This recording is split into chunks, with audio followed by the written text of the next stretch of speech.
They said it was just a game. 2 pencils, a sheet of paper, a name whispered into the air. Charlie, Charlie. Most people laughed it off. But every story that ends badly always starts with someone saying it's harmless. The rules were simple. Draw a cross. Write yes and no.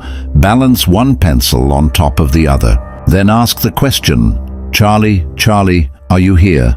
That's when the room went quiet. Too quiet. At first, nothing happened. The pencil stayed still. Someone laughed nervously. Someone else mocked it. Then slowly, without a breeze, without a touch, the top pencil rolled. It pointed to yes. They froze. No one wanted to admit they were scared. So they asked another question. Charlie, do you want to play? The pencil moved again, this time faster, more deliberate, like it understood. That's when the temperature dropped. Phones lost signal. The lights flickered. A sound came from the corner of the room, soft like breathing. But there was no one there. They tried to stop. They remembered too late. You're supposed to say goodbye. You're supposed to close the game. But panic took over. Someone knocked the pencils away. Someone ran. That night, the noises followed them home. Scratching inside the walls, whispers behind closed doors. One of them woke at 3:17 a.m. to the sound of a pencil rolling across the floor. It stopped beside the bed, balanced perfectly, pointing straight up, as if waiting for a question. Another swore they heard a child's voice whisper their name from the bathroom mirror. When they turned on the light, words were scratched into the glass. One word, yes. They searched online for answers, buried forums, deleted posts. Warnings written by people who stopped replying mid-sentence. Every warning said the same thing. If you don't close the game, it follows. One by one, they stopped responding to messages. Phones rang unanswered. Doors were found unlocked. Rooms were empty except for paper crosses taped to the walls. Yes and no written over and over. The last survivor tried to end it properly. Pencils, paper. The words spoken aloud. Charlie, Charlie, we are done. The pencil didn't move. The lights went out instead. Police found the room days later. No signs of struggle. Just a sheet of paper on the floor. A cross drawn carefully. Both answers circled. And one final question written beneath. The paper was never tested for fingerprints. Every officer who touched it later reported the same dream. A dark room, 2 pencils. A voice asking questions they couldn't remember answering. The case was closed as mass hysteria, an urban legend gone wrong. But the evidence room was sealed after the motion sensor kept triggering at night. Something inside kept moving. A janitor was the first to disappear. Cameras showed him sweeping, then stopping. He stared at a paper on the floor that hadn't been there before. The feed cut out. When the footage returned, the room was empty. The paper remained. The pencils were balanced again, perfectly still, waiting. Weeks later, the story resurfaced online. Short videos, whispered warnings, comments filled with jokes, teenagers challenging each other to try it again. One video went viral. 2 pencils, a laugh. The question asked. The pencil moved instantly this time, not slowly, not gently like it was eager. Viewers noticed something the players didn't. A third shadow on the wall. Too small to be an adult, too tall to be a child. The stream ended abruptly. No goodbye, no closing words. The account uploaded one final clip hours later.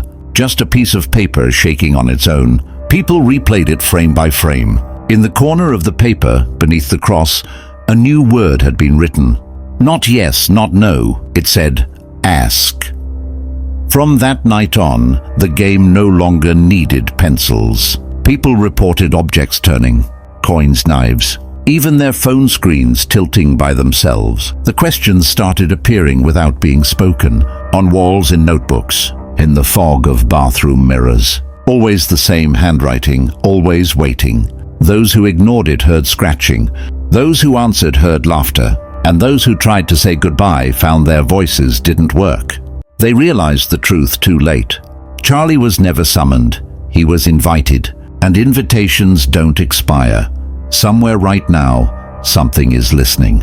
And if you're still thinking about this story, it's already leaning closer, waiting for you to ask. The first reports came from people who never played the game. They found a cross drawn on their desk. 2 answers written, no memory of doing it. Teachers erased it from chalkboards. By morning it returned, same handwriting, same question, as if the room itself was asking.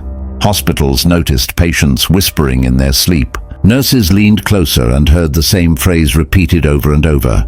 Are you here? Security cameras caught doors answering. Hinges creaked once for yes, twice for no, no wind. No pressure, just response. A priest attempted a blessing. Halfway through the prayer, his voice changed. He stopped, smiled, and asked a question instead. The recording of that session ends with the pencils spinning violently, carving deep circles into the floor before snapping in half. From then on, the answers came faster. Before questions were finished, before mouths even opened, people learned not to think too loudly. Thoughts felt heavy, listened to, sometimes answered by a tap on the wall. Children were the first to adapt. They stopped asking, stopped answering. They covered their paper with black ink. Adults weren't so careful. Curiosity won. Fear followed. Bedrooms filled with scribbles they didn't remember making. One night, every screen in the city flickered at once. Phones, TVs, billboards, a single word appeared. Power returned seconds later. Officials blamed a glitch. No one explained why every device showed the same handwriting. That was the moment people understood. The game was over. The questions were done. Now only answers remain, and somewhere nearby, something smiles every time you hesitate, wondering whether to ask or whether you already have. People began waking with answers written on their skin, faint red marks, yes across the wrist, no along the ribs. No pain, just certainty. Those who tried to erase the symbols found them returning deeper each time. Ink became scratches. Scratches became scars. Dreams changed. Everyone dreamed the same room. Same paper, same pencils balanced perfectly. The question was never spoken, but everyone knew it. Some tried to resist by never choosing, never answering. They learned silence was still a response. The disappearances slowed. Something else replaced them. People stayed, but their eyes lingered too long on corners, on ceilings, on nothing. When asked what was wrong, they smiled and said everything was fine.